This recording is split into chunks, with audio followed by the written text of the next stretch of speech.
முன்னாடி கொண்டு வரும். ஏன் அப்படி சொல்றாங்கன்னா, இன்னைக்கு காலகட்டத்தில் உங்களுக்கு வந்து தெரியும், வேலைகள் என்பது ஒரு கஷ்டமான ஒரு விஷயமாக இருக்கு. இப்போ நீங்க இது வரைக்கும் வந்து உங்களுடைய வீடுகளில் சரி படிக்கட்டும் அப்படின்னு ஒரு எண்ணத்தோட இருந்திருப்பாங்க. இன்னைக்கு நீங்க படிப்பை முடிச்சு பட்டம் வாங்கும் பொழுது இங்க இருந்து வீடுகளுடைய எதிர்பார்ப்புகளும் உங்க மேல ஜாஸ்தியாகும். அந்த எதிர்பார்ப்புகள் எல்லாமே வந்து நாட்கணக்கில் அது வந்து ரொம்ப அதிகமாகவே போயிட்டு இருக்கு. அப்படிப்பட்ட எதிர்பார்ப்புகள் இருக்கும் பொழுது குடும்பத்திலும் தந்தை தாயினருடைய ஒரு கஷ்டமான ஒரு நிலைமையிலும் நாம் உடனடியாக ஒரு வேலையை செல்ல வேண்டும் என்ற ஒரு கட்டாயம் கூட பல பேருக்கு இருக்கு.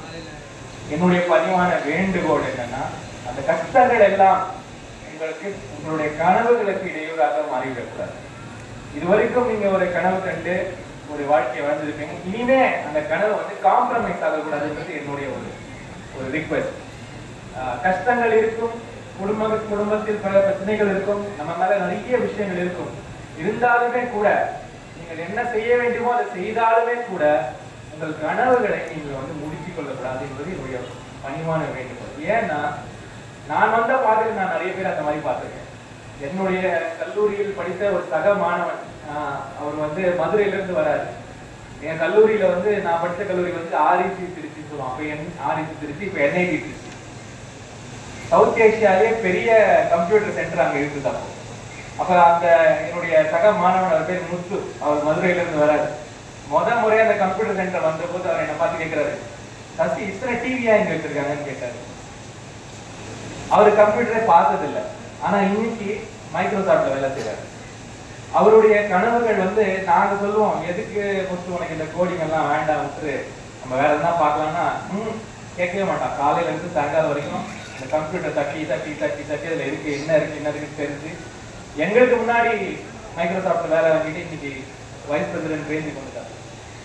அந்த மாதிரி கனவுகளுக்கு நீங்கள் வந்து எல்லை போடக்கூடாது. நிறைய பேர் சொல்லுவாங்க, ஏன் சார் படிக்கல, ஏமா நீ இந்த வேலைக்கு போயிட்ட. அன்னைக்கு ஒரு தம்பி வந்தார் என்கிட்ட, சார் நான் என்ஜினியரிங் படிச்சிருக்கேன் சார். நான் சரி நல்ல விஷயம், என்ன வேணும் சார், ஒரு ஸ்வீப்பர் வேலை வாங்கி கொடுக்க முடியுமான்னு கேட்டேன். ஏன் நீ நல்லா தானே வேலை பண்ணிட்டு இருக்கு, எதுக்கு ஸ்வீப்பர் வேலை? ஸ்வீப்பர் வேலைன்னா அரசாங்க வேலை இல்லை சார். நான் கேட்டேன், தம்பி அரசாங்க வேலை சரிதான், அதுக்காக நீ வந்து ஸ்வீப்பர் வேலைக்கு போயிருவியா? இல்ல அது போனாதான் நல்லதுன்னு சொன்னாங்க. அப்போ இந்த சமுதாயம் வந்து உங்களுடைய கனவுகளை வந்து உங்களை ஒரு பாக்ஸ்குள்ள போட்டு நீ இதுதான் அப்படின்னு கண்டிப்பா சொல்லிக்கிட்டே இருக்கும். நீங்க வந்து ஒரு பொண்ணு, நீ இவ்வளவுதான் செய்ய முடியும், இதுக்கு மேல நீ யோசிக்க கூடாதுன்னு உங்களை ஒரு பாக்ஸ்குள்ள போட்டோம். நீ வந்து இந்த ஊரை சேர்ந்தவன், இந்த வறுமை நிலையில சேர்ந்தவன், உனக்கும் இவளுக்கு மேல நம்ம யோசிக்க கூடாது அப்படின்ற ஒரு பாக்ஸ்குள்ள நம்ம கட்டாயமாக ஒரு நாளும் நம்ம இந்த பாக்ஸ்குள்ள போட்டு நீ இவ்வளவுதான் அப்படின்னு யோசிக்க வைக்கும்.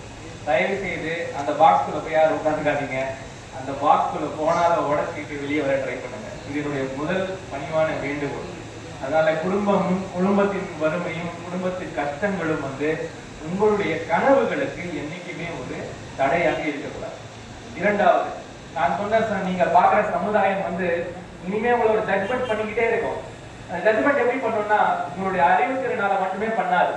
நீங்க என்ன நிறத்துல இருக்கீங்க, உங்க பேர் என்ன, உங்க பேருக்கு பின்னாடி என்ன பேர் இருக்கு, நீங்க எந்த ஊர்ல இருந்து வரீங்க, எந்த சமுதாயத்துல இருந்து வரீங்க, எந்த பாலினத்துல இருந்து வரீங்க, இது எல்லாத்தையுமே சேர்த்து வச்சுதான் உங்களை வந்து ஜட்மெண்ட் பண்ணிக்கிட்டே இருக்கும். அதனால அந்த ஜட்மெண்ட் பண்ண ஒரு சிலரை வந்து கீழே தள்ளிக்கிட்டே இருக்கும், ஒரு சிலரை வந்து மேல தள்ளிக்கிட்டே இருக்கும். அந்த ஜட்மெண்ட்டுக்கும் மாட்டிக்காது. எஸ்பெஷலி குறிப்பாக என்னுடைய பெண் மாணவிகளுக்கு நான் சொல்றேன், இது வந்து உங்களுக்கு வந்து வரப்போற நாட்கள் வந்து இன்னும் கூட சேலஞ்சிங்கா இருக்கும். இதை நீங்க தகர்த்து எறிந்து வருவதுதான் உங்களுக்கு நீங்க வச்சிருக்கிற ஒரு டார்கெட்டா இருக்கு. அதனால சமுதாயம் உங்க மேல வச்சிருக்கிற அந்த ஜட்மெண்ட்டை வந்து நீங்க வந்து பேஸ் வாலில் எடுத்துக்காதீங்க. 1000 பேர் சொல்லுவாங்க, இவர் புத்திசாலி இல்ல, இவரால இது முடியாது. இதெல்லாம் அவங்க பார்வையில இருந்து சொல்றது, உங்க பார்வையில கிடையாது. உங்க பார்வையில எல்லோருமே ஒரு கேபபிளான ஆளுங்க தான். படிப்புல வந்து நல்ல மதிப்பெண்கள் எடுப்பது மட்டுமே வாழ்க்கையில் ஒரு சக்சஸ்க்கான ஒரு ஃபார்முலா கிடையாது. என்னையே எடுத்துக்கோங்க, நான் படிக்க ரொம்ப பெரிய ஆளுலாம் கிடையாது. மேடம் சொன்னாங்க, நான் வந்து ஆல் இந்தியாவில் 9th ரேங்க் வாங்கினேன். நாம ஒண்ணு வாங்கினதான், ஆனா அதுக்கு முன்னாடி நான் பெருசா எதுவும் சாதிச்சது கிடையாது. ஆனா எல்லோருக்கும் ஒரு நேரம் வரும், எல்லோருக்கும் ஒரு சில விஷயங்கள் இருக்கும். இன்னைக்கு காலகட்டத்துல உலகம் வந்து அதை மதிக்க கத்துக்கிச்சு. படிப்பு மட்டுமே முக்கியம் இல்ல, 100க்கு 100 வாங்கினாதான் நீ மாணவன்றதுலாம் கிடையாது. நீங்க அது வாங்க, அது 100க்கு 100 பரவாயில்ல, அதெல்லாம் பரவாயில்ல, உங்களுக்கு இது தெரியுமான்னு கேட்கறாங்க. ஸோ அப்படி இருக்கும் பொழுது நீங்கள் இன்னைக்கு காலகட்டத்துக்கு எது தேவையோ அதை நீங்கள் கற்றுக்கொண்டு முன்னாடி போக நீங்க ஆசைப்படுறீங்க. இது ரொம்ப முக்கியமான ஒரு விஷயம். உங்களுடைய அந்த பாக்ஸ்க்குள்ள இதுதான் படிக்கணும், இதுதான் படிப்புன்னு போட்ட வரையறையும் நீங்கள் உடைத்து கொண்டு முன்னே செல்ல வேண்டும். அதனால வந்து என்னைக்குமே வந்து ஒரு ஃபார்முலா வச்சுக்காதீங்க. இப்படிதான், இப்படி போனா ஒரு கவர்மெண்ட் சர்வீஸ்ல தான் போகணும், இந்த கவர்மெண்ட் சர்வீஸ்ல போனாதான் நமக்கு பென்ஷன் கிடைக்கும் அப்படியெல்லாம் அந்த கதையெல்லாம் முடிஞ்சு போச்சு. அந்த கதையெல்லாம் முடிஞ்சு வேற கதை எப்பயும் ஆரம்பித்தாரு. அதனால நீங்கள் எல்லோருமே கூட இன்னைக்கு என்ன நடக்க போகிறது, நாளைக்கு என்ன நடக்க போகிறது, அதை குறிப்பாக வைத்து நீங்க வந்து முன்னே செல்ல வேண்டும். மூன்றாவது விஷயம், முதல் விஷயம் நான் சொன்னது உங்களுக்குள்ள உங்களை வந்து யாரும் கண்டெயின் பண்ண விடாதுன்னு. ரெண்டாவது, சமுதாயம் உங்க மேல இருக்கிற ஜட்ஜ்மெண்ட்லயும் நீங்க மாட்டிக்காதீங்க. மூணாவதாக, தனியா ஓடணும்னு நினைக்காது. இது சின்ன வயசுல நம்ம சொல்லி கொடுத்த பாடம் என்னன்னா, வெற்றிக்கு வழி என்னன்னா நம்ம தனியா முயற்சி செஞ்சுட்டே இருக்கணும், முயற்சி செஞ்சுதான் நம்ம மேல போகணும். கண்டிப்பாக உண்மை. ஆனால் அந்த முயற்சியில் உங்க முயற்சி மட்டும் இல்ல, 4 பேரையும் நீங்க மேல போகணும்னா நீங்களும் மேல போவீங்க. அந்த கூட்டு முயற்சி, move from competition to cooperation. Competition நம்ம சின்ன வயசுல சொல்லி கொடுத்தாங்க. ஆனா காம்படிஷன் மட்டுமே முறை இல்லை, கோஆபரேஷன் நடத்தியும் நம்ம நிறைய விஷயங்களை சாதிக்கலாம். நீங்க உலகத்துல சாதிச்ச பல பேரை பாருங்க, யாருமே தனியா சாதிக்கல, எல்லோருமே ஒரு கோஆபரேஷனோட தான். ஒரு 3-4 பேர் சேர்ந்து செய்யற வேலைகள் தான் உங்களுக்கு வந்து ஒரு சக்சஸாக முடிஞ்சிருக்கு. இந்த காலேஜே 20 துவங்கியதுதான். இந்த காலேஜே ஒருத்தர் நிலம் கொடுத்தாரு, ஒருத்தர் பணம் கொடுத்தாரு, அப்படித்தான் இந்த காலேஜ் ஆரம்பிச்சு. அப்படியாக 3-4 பேர் சேர்ந்தும் நீங்க நிறைய விஷயங்கள் செய்யலாம். அந்த கோஆபரேட்டிவ் மெக்கானிசம் நீங்க புரிஞ்சுக்கோங்க. காம்படிஷன் வந்து இருக்கலாம், ஹெல்தி காம்படிஷன் தேவைதான், ஆனா காம்படிஷன் மட்டுமே உலகம் அல்ல. இது மூன்றாவதாக நான் உங்களுக்கு சொல்ல வேண்டிய ஒரு முக்கியமான ஒரு விஷயமாக நான் பார்க்கிறேன். இது இல்லாமல் சமுதாயத்தை கம்ப்ளீட்டா புறக்கணிச்சிட வேண்டாம். என் குடும்பம், என் வாழ்க்கை இவ்வளவுதான் அப்படின்னு நீங்க நினைச்சிட வேண்டாம். ஏன்னா சமுதாயம் தான் உங்க குடும்பம். சமுதாயத்தில் நடக்கிற பல விஷயங்கள் குடும்பத்திலையும் நடக்கும், இன்னைக்கெல்லாம் நாளைக்கு அது வரும். சமுதாயத்தில் நடக்கும் மாற்றங்களையும் சமுதாயத்தில் நடக்கும் பிரச்சனைகளையும் வந்து யாரோ பிரச்சனை நீங்க போயிட வேண்டாம். ரோட்ல போகும்போது ஒருத்தர் அடிபட்டு விழுந்தால் தயவு செஞ்சு அது யாரோ நினைச்சிட வேண்டாம், அது நாளைக்கு நம்ம ஆளுங்களா கூட இருக்கலாம். அதனால அதையும் பார்த்து அதையும் எல்லோரையும் அரவணைத்து கூட்டி செல்ல வேண்டிய ஒரு சமுதாயத்தை உருவாக்கினால்தான் நமக்கு இன்னைக்கு நல்ல விஷயங்கள் நடக்கும். அதனால இந்த 4 விஷயங்களை உங்களுக்கு ரொம்ப சொல்ல வேண்டும் என்பது என்னுடைய ஒரு ஆவல். அடுத்தது கடைசியாக ஒரு விஷயம், என்னைக்குமே வந்து படிப்புக்கு எல்லையே கிடையாது. படிப்பு என்பது பட்டம் மட்டுமல்ல, படிப்பு வந்து உங்களுக்கு வாழ்க்கையில கண்டிப்பா நடந்துகிட்டே இருக்கும்.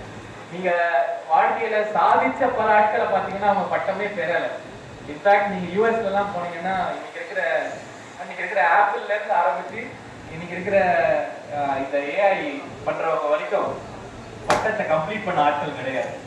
அப்படி இருக்கும் பொழுது படிப்புக்கும் கல்விக்கும் கற்றுக்கொள்ளும் விஷயத்துக்கும் வந்து என்னைக்குமே ஒரு பவுண்டரி கிடையாது. அதனால உங்களுடைய வாழ்க்கையில் கல்வியை வந்து ஒரு ஓப்பன் புக்கா வச்சுக்கோங்க. நாளைக்கு இது வேற விஷயம் நம்ம கற்றுக்க வேண்டிய ஒரு நிலைமை வந்தாலும் அதை நாம் செய்ய வேண்டும் என்ற ஆவலோடு நீங்கள் இருக்க வேண்டும். மற்றபடி உங்கள் எல்லோருக்குமே கூட யாராவது இது உங்களால முடியாது, இது வேண்டாம், இது சரியில்லைன்னு சொன்னா கூட தயவு செய்து அதை நீங்கள் ஏற்றுக்கொள்ளக்கூடாது. ஒரு கதவை யாராவது மூடினால் 4 கதவுகளை நீங்கள் தகர்க்க வேண்டும். ஒரு கதவை யாராவது உங்க மேல மூடினாங்கன்னா 4 கதவுகளை நீங்கள் தகர்க்க வேண்டும். அப்படி தகர்த்துதான் ஒரு மாணவ பாதையில் இருந்து ஒரு சமுதாயத்தை உருவாக்கும் ஒரு சக்தி நமக்கு கிடைக்கும்.